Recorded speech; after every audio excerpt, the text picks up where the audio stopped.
Welcome back to Our Community. Susie Thomas visiting with Lynn Goodwin-Shaver from Super Learning Center, Faith Christian Academy.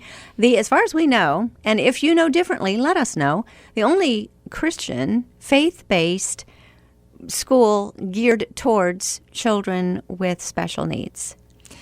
I know that there are other, like I said, there are other schools out there that service special needs that are faith-based. Yes, certainly. But we are 99% special needs.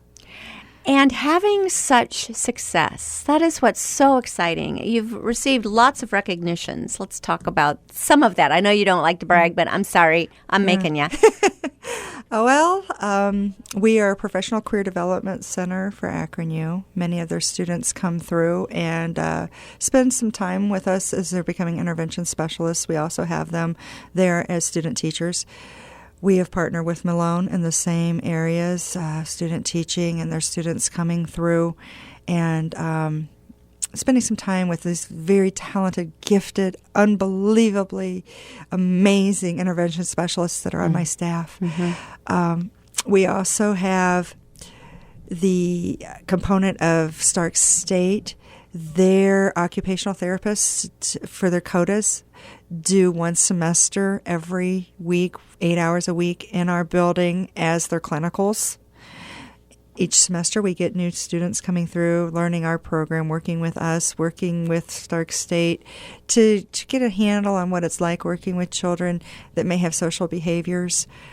We have been given honors in the community in various levels for the things that we have done, both inside the building and for the community.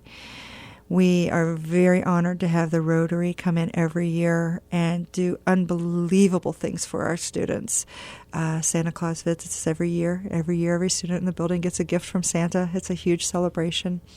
We have had Target partner with us and come and do things at our building that things from, painting every bit of fencing to painting classrooms to, it's just been, it takes a village to raise a child. Mm-hmm. It's taken a community to bring us as far as we've been. And, I really believe the word says give honor where honor's due. And so many people have been so supportive, so many parents, so many psychologists and doctors and, so many professionals have come alongside and just blessed our students in so many ways. You've had Jim Tressel say, this lady really knows what team is about. That was several years ago. I didn't even know who he was. Oh, and that is adorable. But what on earth did you say that impressed Jim Tressel so much about your grasp of the concept of team? Well, I was invited to a ceremony and a dinner where they were honoring a super multiple years ago. It's been 5-6 years ago now, for what we've done with the students and in the community, and thanking us for what we've done for the Akron youth students. And I refused to come speak. They asked me to come and give a 15-minute presentation, and I absolutely refused to go because they only were going to allow me to choose 8 of my staff to come with me, and I couldn't divide my staff. It's all of us working together as a team, so I declined coming to speak to Akron U. And they found that rather humorous that I would do that, and ultimately called me back and said the whole team could come. And that's how many? Everybody that worked for me. Mm-hmm. At the time, there were 22 of us. Now there are 47. Oh, my gosh. Yeah. And the whole team went. Oh, and everybody there knew who Jim Tressel was but me. So it's okay. But the whole team got to be there. He was very gracious, very gracious. Let's talk about that team, what they do, who they are, and what they are able to do in the lives of the young people you serve. They are energetic. And they're joyful in what they do, and they are dedicated, and I just can't give enough accolades to who they are as people, and they're honest, and they're open, and they give of their lives to these children on a regular basis, sacrificially. They stay after school for drama programs and sports clubs and debate clubs and roller coaster clubs, and they're there before work, they're there after work. It's nothing for staff members of mine to be in my building at 10 o'clock at night. I love that you have a roller coaster club. Yeah, I bet that's the only one I'll hear this week. That's interesting. It's a lot of fun. The kids are phenomenal with it.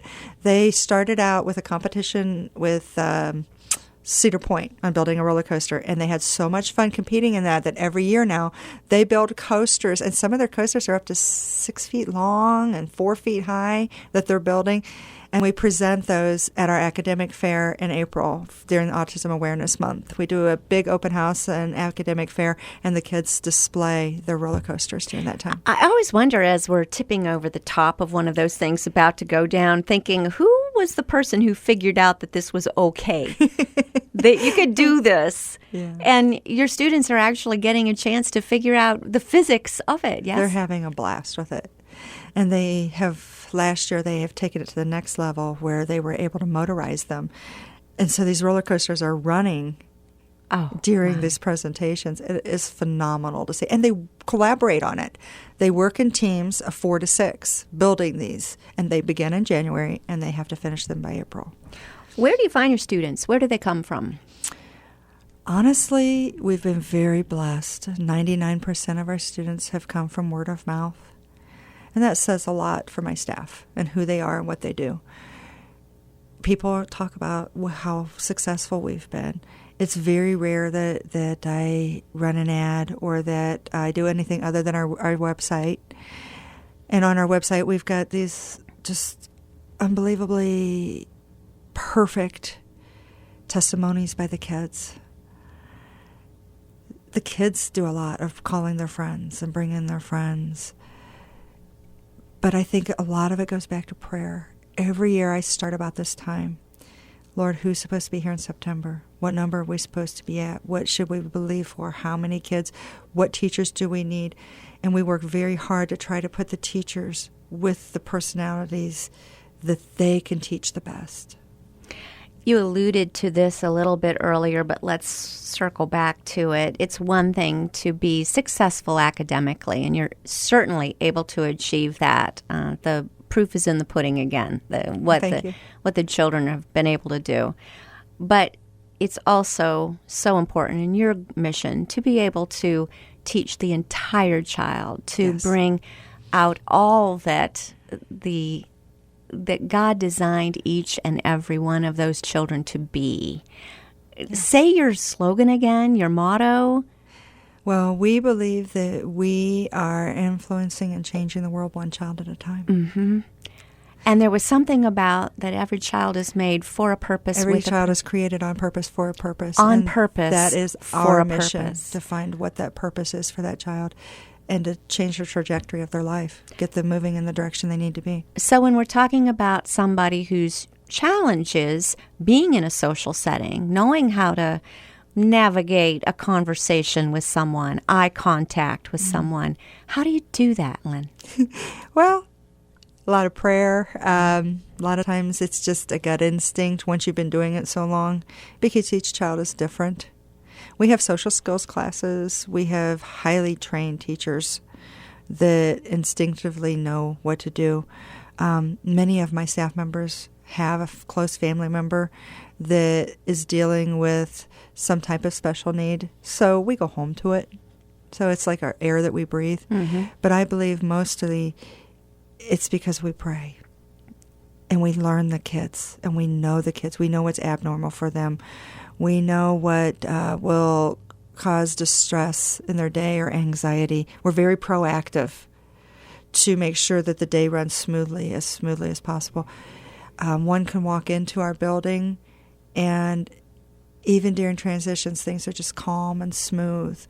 The kids just naturally will follow the flow of what the teachers are doing, and I tell the teachers that all the time. The kids are going to pick up on the way you send out the vibe. Mm-hmm. So we're very conscientious as to what we do.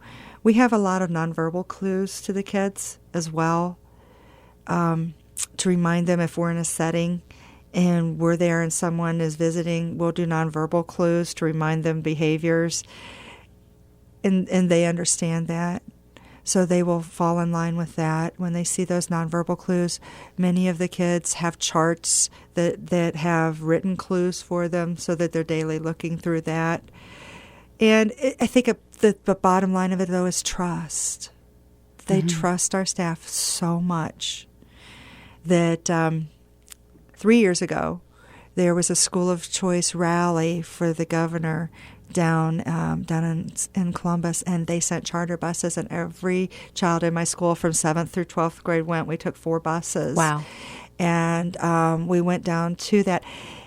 And during the day, it was a wonderful rally, but it was very large, very loud. A lot of senators, congressmen, officials in education were there, the governor. And we had a torrential downpour. And my staff were looking at me like, oh, what do we do? And here we took 4 busloads of children because we had to have time to get the buses back to the rally.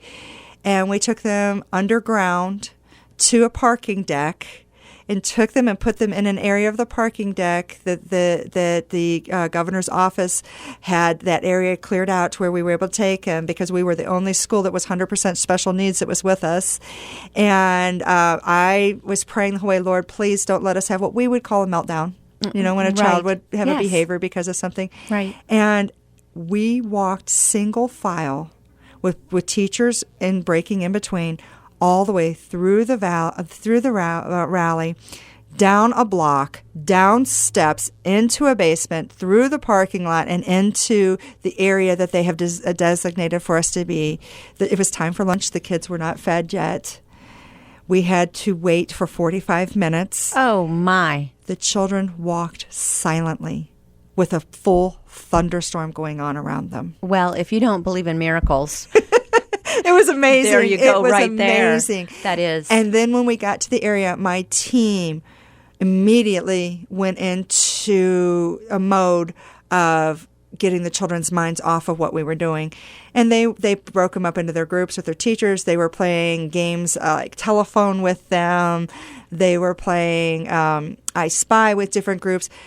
When they came back to us to let us know that we could go back upstairs and get our lunch, and that the weather had passed, everyone was amazed at how calm the children were. Yes. We were not only able to go eat our lunch, but we were able to do a tour of the Capitol building before we got on the buses. Oh, my. And that really solidified in my spirit the trust level these kids had with their teachers. Yes. Well, and everyone observing that happening must have been so impressed. It was amazing. Because not necessarily did these children even exhibit that this was a class of special needs children. No one knew. Children with special needs. No one had any idea that these were children with special needs. Yeah. Okay, where are you located? We are in Springfield Township at 1584 Wilson Avenue. We purchased what was formerly the Lakemore Elementary School. We're right in the village. Our website, for anyone that would like to see the testimonies of the kids and get a better feel for us, is www.iamsuper. And the phone number is 330-899-4119. Can you do tours? All the time. I don't think there's a day that goes by that we don't have a tour. Come take a look. Come take a look. Lynn Goodwin-Shaver from Super Learning Center and Faith Christian Academy, thank you so much for what you're doing in our community. Thanks for having me on today.